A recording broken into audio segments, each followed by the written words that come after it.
Welcome back to This Just In from Inside Access Control. So excited today to have Steve Antill, the CEO of Brivo, join me with some recent news, actually today, that they're bringing to the marketplace. So Steve, thanks again for coming on. Absolutely my pleasure, Lee. Yeah, so why don't we jump right into it? You've got a bit more products and features that are coming out, and I know you want to get into also the why, because that is typically like, it's one thing to know what it is, it's another thing of why you're doing it. So if you don't mind, why don't you give us listeners a bit of what you have, and then let's talk about the why.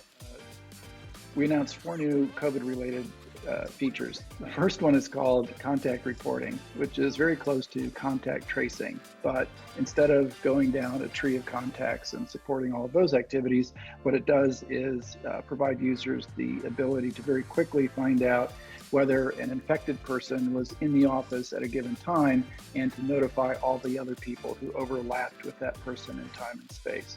The second feature is called personnel control, which is a way to systematically suspend all of the user credentials every night or whatever interval you like, and then to reauthorize them through a process of your own creating. So for example, some customers like to do this with a manual checkpoint at the front door, implement their own thermal screening and ask questions, and then reauthorize that individual to actually go into the facility, use it for the next 24 hours, and so forth. The next one is visitor reporting, which is very similar. It allows the customers to ask a series of COVID-related questions to visitors so that they've got traceability and have been able to contain some of the liability around letting people in. That's a real peace of mind factor for employees, and it's a way of minimizing the threat of future infection inside of your organization.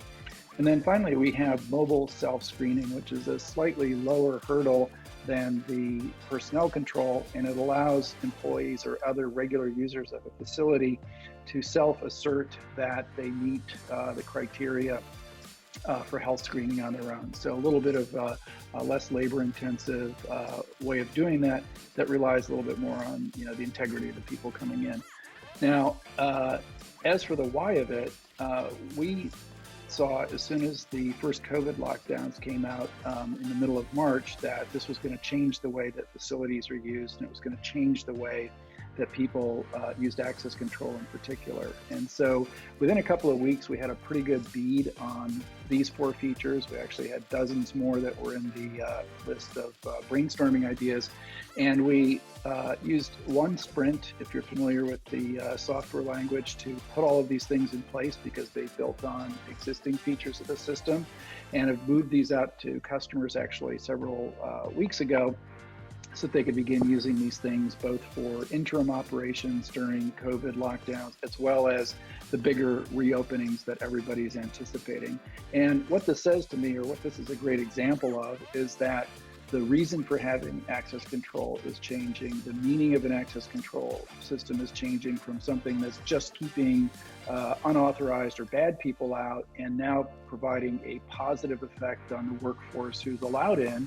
But you want to allow them in under the right conditions and give them all the assurances that everybody who's there should be there at that time. Yeah, I couldn't agree more. A couple things that you said that really pop out to me. Number one, I could tell you're through the sprint process and the critical thinking that's going into the impacts versus just throwing hammers, like I like to say, at things where it's just a basis of sort of features to plug a hole. You're looking at this sort of all this holistically, and it is taking data, providing it back out to make decisions, which ultimately, in my opinion, is a way for companies, because you said it a couple different ways, but it sounds to me like the ability to provide trust and awareness to people so that they can go back to work or go do whatever they're doing and feel that they're being safe. And then if there's a non-safe environment, somebody can make a decision on what to go do.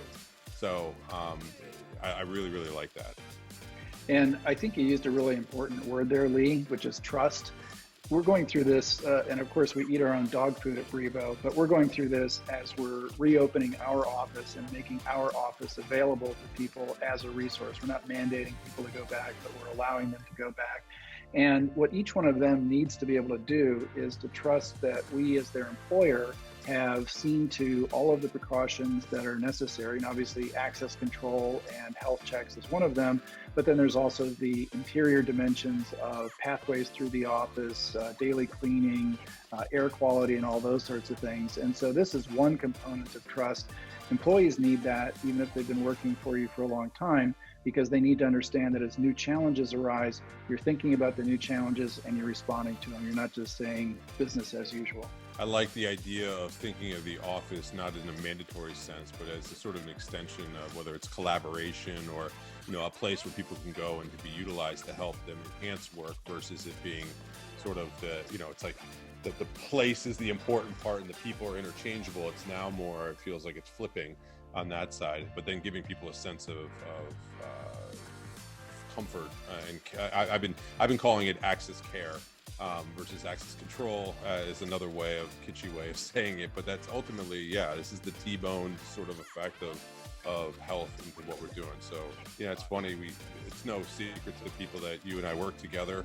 So we could say that. But if you look at the sort of the amount of years that you've been plugging away at this, that the bets that you made early on, the fruits of that are being now realized. And then I think it's interesting because it's hitting you at a critical point where you have such a large amount of installs that you can actually take a look at that data, and it's not done on I think this is what's happening. Now your data sets are big enough that you can actually implement things like this on a large scale that will make a large impact for people out in the marketplace. So excited about that because it's a way for us, companies like yourself, to take advantage of the mainstream opportunity that's going on right now versus us, maybe allowing other people to do it from the external of the industry.